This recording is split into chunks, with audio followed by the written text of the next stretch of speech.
Disclaimer: this story is inspired by true events. Names and some details have been changed to protect the identities of those involved. Viewer discretion is advised due to mature themes related to relationships and emotions. He was sitting at the edge of the bed, hands nervously clasped, his eyes darting around the room like he was searching for an escape. I had never seen him like that before, so unsure, so hesitant. For a moment, it felt like time had paused. I could hear the sound of my heartbeat echoing in the silence between us. His breathing was shallow, and his fingers trembled slightly as he tried to speak but couldn't form the words. I wasn't used to seeing him like this. Normally, he was confident, even funny in awkward moments. But that night was different. That night, he was nervous. Really nervous. And I didn't know why, at least, not yet. We had met just a few months ago. Everything happened quickly, faster than I expected, to be honest. He wasn't the kind of guy I usually talked to. He was younger, quieter, more reserved. But there was something in his eyes that made me curious. That soft, unspoken pain. The kind people carry but never mention. At first, we were just talking, mostly online. Casual messages, harmless flirting. It was comforting, especially during a time when my marriage felt cold, distant, like we were two strangers sharing the same house, just passing each other without really seeing one another. I'll admit, I didn't plan for any of this to happen. I didn't wake up one morning and say, "Let me ruin everything." But sometimes, when you feel invisible in your own life, and someone new suddenly sees you, really sees you, it becomes hard to ignore. That's how he made me feel. Seen. Wanted. Alive again. Our conversations became longer, deeper. He told me things he said he'd never told anyone. About his childhood. About his fears. About never feeling good enough. And I listened, not because I had to, but because I wanted to. His vulnerability was magnetic. And maybe in return, I gave him a piece of me too, one that had been silent for years. It wasn't long before we decided to meet. The first time was in a cafe. Innocent. Just coffee, a few laughs, and lingering eye contact that said more than either of us could admit. He was shy, but there was a tension between us that neither of us dared name. I kept telling myself, it's just friendship. Just a connection.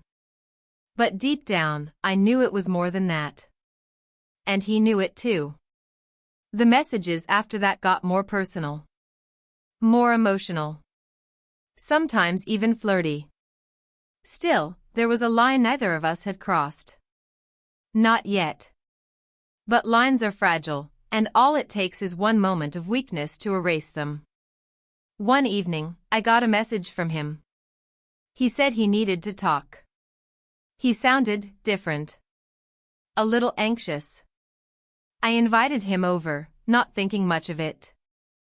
When he arrived, I noticed he couldn't look me in the eye. He kept pacing, sitting down, standing up again. He finally admitted he was nervous. Not just because it was his first time being this close to someone in that way, but because he was afraid of what it meant. That's when everything shifted. I remember standing there, heart pounding, trying to process his words.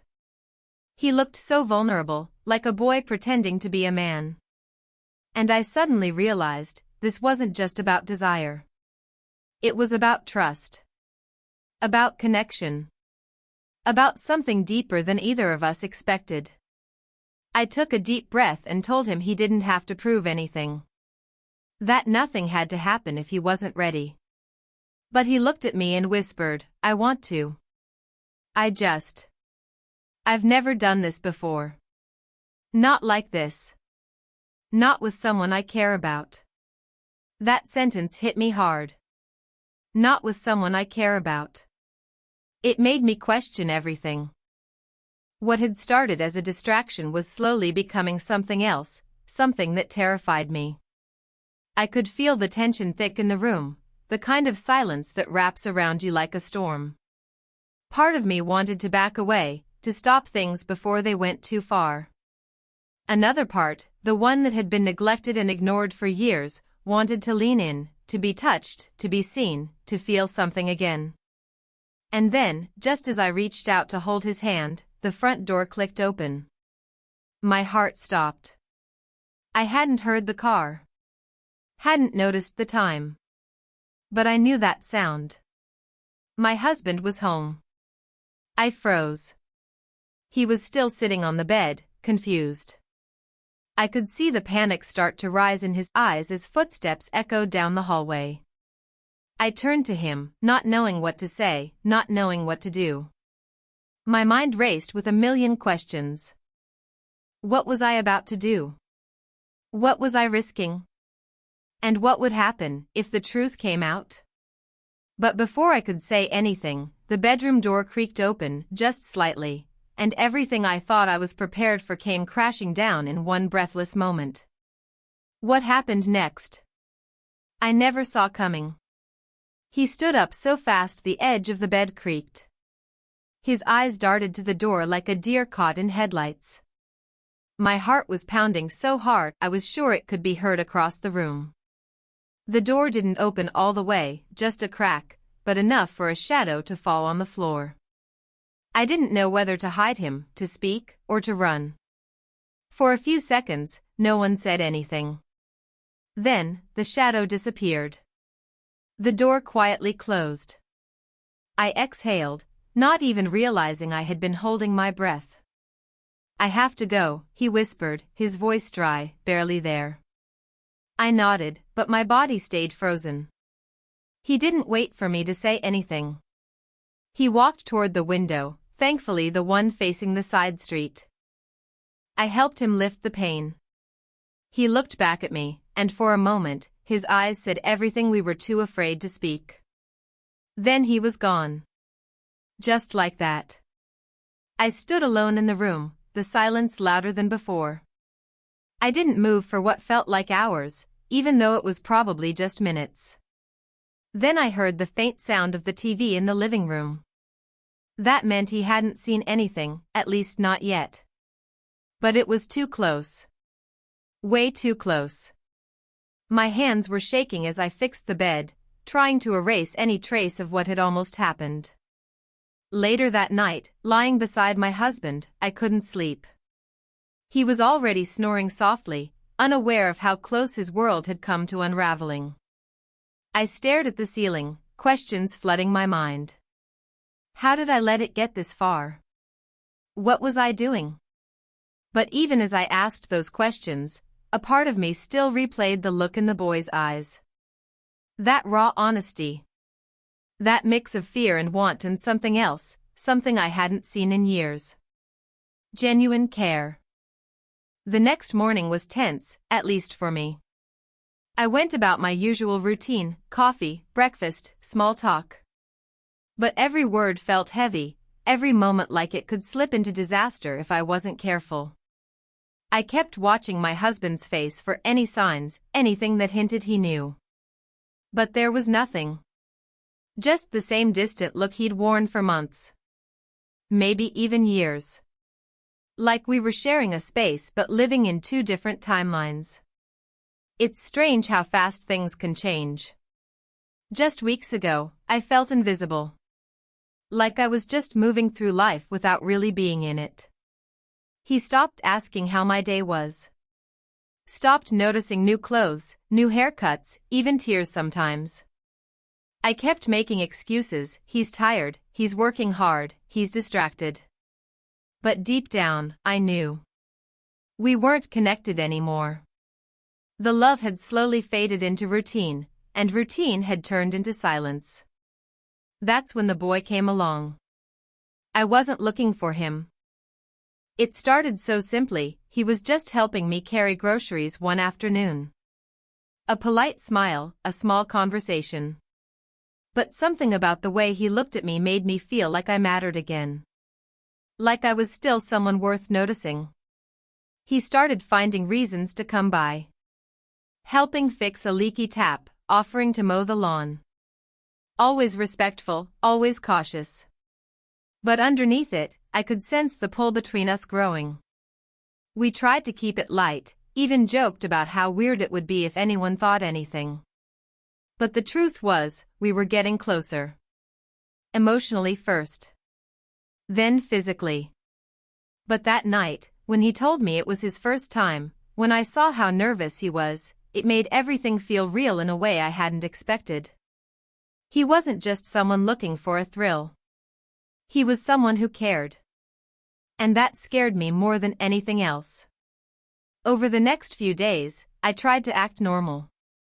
But I couldn't stop thinking about him. About what almost happened.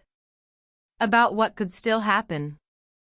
I kept checking my phone, hoping for a message from him, dreading one at the same time. When his name finally popped up, I hesitated before opening it.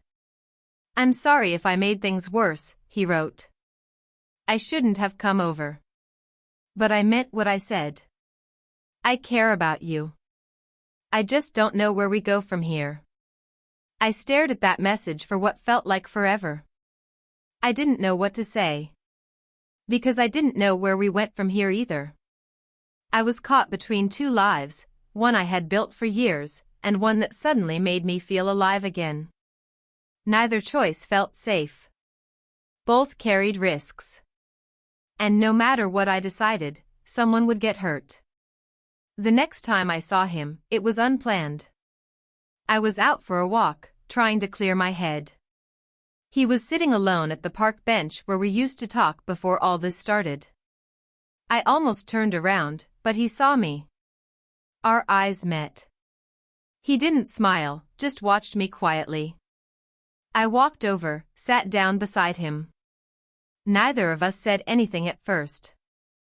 The silence between us wasn't awkward, it was full. Full of things we wanted to say but couldn't. "I thought maybe you'd never want to see me again," he finally said. "I thought the same," I replied. He turned to me. "It's not just about, that night. It's more than that. You're more than that." I wanted to believe him. But I also knew what I was risking. What he was risking. And it wasn't just reputations, it was hearts. Before I could respond, my phone buzzed in my bag. I looked down. My husband's name on the screen. "Where are you?" the message read. I looked at him. He looked at me. And we both knew, whatever this was, whatever it might become, we were still standing on a line. One wrong move, and everything could fall apart.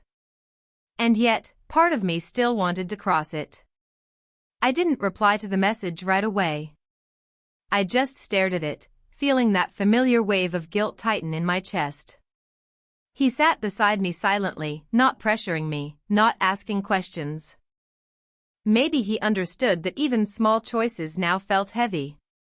Every reply, every word, every glance, it all had weight. I slipped the phone back into my bag without saying anything. He looked ahead again, and for a moment, we were just two people sitting in a park, like before. But we both knew we weren't the same anymore. Days passed, but the distance didn't help. If anything, it made the pull stronger. I tried focusing on my marriage, on my routine, on the life I had carefully built for years. But even the smallest moments felt forced. Every conversation with my husband was short, surface level. We moved around each other like ghosts. He didn't ask where I had been that day in the park, and I didn't offer anything either. But I noticed he started coming home a little earlier, watching me a little longer, like he knew something had shifted, he just didn't know what. The conflict inside me was constant. I wanted answers, but I was too scared to ask the questions.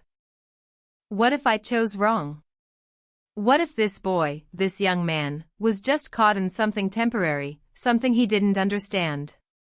What if I left my entire life behind only to discover it was all just a moment of curiosity for him? And yet, there was something real in his eyes. Something steady, even in his nervousness. I couldn't shake it. One evening, I found an old photo album while cleaning. It was full of pictures from when my husband and I had first gotten married. We looked so happy back then, genuinely happy. It hurt to look at them. Somewhere along the line, something had broken. Not all at once, but slowly, quietly. Missed dates, forgotten anniversaries, words left unsaid. I wondered if he noticed it slipping, or if I was the only one holding on to the pieces, pretending they still fit together. Later that night, I heard my husband on the phone. I wasn't trying to eavesdrop, but the door was cracked open just enough. His voice was low, serious. I couldn't hear everything, but I caught enough to know it wasn't a work call. There was someone else on the line, someone he trusted. I heard my name. Then I heard the words, "I think she's hiding something." My heart dropped. He knew. Or at least, he suspected. I walked away quietly, not ready to face the conversation I knew was coming. Instead, I picked up my phone and messaged him, the boy who had accidentally stepped into my life and made everything complicated. "Can we talk?" I wrote. He replied almost instantly. "Of course." "When?" We met at a quiet cafe 2 towns over. Somewhere no one would recognize us. I saw him waiting at the corner table, nervously playing with the edge of a napkin. When I sat down, he looked up at me, eyes soft but tired. "I think he knows," I said. He nodded slowly. "I figured. You've been distant." "I'm scared," I admitted, not bothering to hide it. It wasn't supposed to happen. I wasn't supposed to care this much. He looked at me, holding my gaze. "Then why do we?" I didn't have an answer. Maybe because we were both missing something. Maybe because we both saw something familiar in each other's loneliness. Whatever the reason, it wasn't simple anymore. It was real. And real things come with real consequences. Just then, my phone buzzed again. Another message. But this time, it wasn't from my husband. It was from an unknown number. "You think secrets can stay hidden forever?" I stared at the screen, the words burning into my thoughts. My hands turned cold. I looked at him, panic rising in my chest. "Someone knows," I whispered. His face changed. Serious.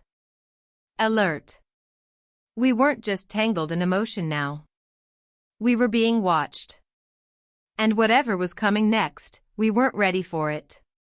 He read the message over my shoulder, and I could feel his breathing change. We both sat still for a second, as if moving would somehow make it worse. The cafe suddenly felt too quiet, every sound amplified, the clinking of a spoon, the low hum of distant conversation, the pounding in my ears. I locked my phone screen and placed it face down on the table, my hands trembling just enough for him to notice. "Do you think it's him?" he asked quietly. "I don't know," I whispered. "I don't think so. He wouldn't send something like that. Not a message. He'd confront me." He leaned in, eyes scanning mine. "Then who?" I shook my head slowly, my mind racing through faces, names, moments. Could someone have followed me? Seen us at the park? At the house? My throat tightened. I had been so careful. Or at least I thought I had. What if it's someone close to him? I asked. A coworker. A neighbor. Someone who saw something and decided to stir things up. He nodded, but I could see the worry in his eyes. Whoever it is, they know something. And they're trying to get in your head. "Well, it's working," I said, my voice barely holding steady. Because now I'm walking through every memory, trying to figure out where I messed up. His hand reached across the table, resting over mine gently. "We didn't mess up. We just found something in each other that we weren't getting anywhere else. That should have comforted me. But it didn't. Not now. Another message came through, and I flinched. He grabbed the phone first. Meet me. Tonight. Or he finds out everything. This wasn't just someone playing games anymore. This was a threat. A real one. The kind that turns your stomach inside out and forces you to face things you're not ready for. I stared at the screen, the words feeling heavier than anything I'd read before. My heart pounded in my chest as 1,000 questions hit me all at once. Where? Who? How much do they know? And the biggest one, what would happen if I didn't go? He looked at me and said, "We have to find out who's behind this." But all I could think was, what if we were already too late? What if the damage had already begun, and we were just now catching up to it? We left the cafe without saying another word, both of us moving on instinct. The weight of the message sat heavy between us, unspoken but loud. As we reached the parking lot, I checked my phone again, hoping for some clue, an address, a name, anything. But the screen was blank. Just that last message staring back at me like a warning. Then, right as I unlocked my car, a new message arrived. You think he's the only one with secrets? I froze. It wasn't just about me anymore. This was bigger. And now, the warning wasn't only about what I had done, it was about him too. I turned to look at the boy standing beside me. His expression was calm, but his eyes told a different story. He was holding something back. I could feel it. Something shifted between us in that moment, a sliver of doubt cutting through the connection we'd built. I handed him the phone without a word. He read it, then looked away quickly, like the words meant more to him than he wanted me to know. What aren't you telling me? I asked, the question hanging like smoke between us. He hesitated, swallowed hard, then said, "There's something I should have told you a long time ago, about how I found you in the first place." My chest tightened. What do you mean, found me? I didn't just randomly show up in your life. Someone told me about you. Someone close to him. The world spun for a second. You knew my husband? He nodded slowly. I didn't plan this, he said. But I didn't come into your life by accident either. The ground beneath everything I thought I knew suddenly cracked. This wasn't just an affair. This was a setup. My breath caught. Everything I had felt, every word we'd shared, it all began with a lie? My voice shook. Why didn't you tell me sooner? He looked down, ashamed. Because somewhere along the way, I stopped caring about the reason I met you and started caring about you. The pain in his voice was real. I believed that. But I was still reeling. Who told you about me? He hesitated, then said, your husband's friend. His name's Adil. He told me you were lonely, that your marriage was falling apart. Said I could help expose him. I blinked, confused. Expose him? My husband? He nodded. Your husband's not innocent. Adil wanted revenge. Said your husband was having an affair with his sister. He wanted to hurt him the same way. I didn't know what I was getting into. I didn't expect to feel anything real. My world tilted. So all this time, while I thought I was the one breaking something, he had already broken it first. My silence, my guilt, the distance, it had all come from one side. I felt sick. Angry. Used. But also strangely relieved. The truth, messy and painful as it was, gave me something I hadn't had in months, clarity. I walked away from him that night. I needed time. Space. But when I got home, the house was quiet. On the kitchen table sat a letter. It was from my husband. Inside were 2 tickets, one way, in my name. And a note that said, "I know everything. And I forgive you. But I can't stay anymore." And just like that, he was gone. But the twist? Those tickets were booked a week before I ever got that first mystery message. I stood there staring at the tickets, his note still trembling in my hands. My chest ached, not from betrayal, but from the strange, quiet relief that came with the truth. He knew. He had known for a while. Maybe he had seen the distance long before I did. Maybe he had his reasons for never saying anything, just like I had mine for drifting away. In the end, neither of us was blameless. We had both broken the vows in different ways. But instead of war, he chose silence. And in that silence, he walked away, not with anger, but with finality. I didn't follow him. I didn't beg him to stay. Because deep down, I knew we had both already left each other long before that night. What happened with the boy, yes, it was wrong. But it also forced me to confront who I'd become. Lonely. Confused. Desperate for attention. The affair wasn't about lust, it was about feeling alive again in a life that had gone cold. As for him, the boy, I never saw him again.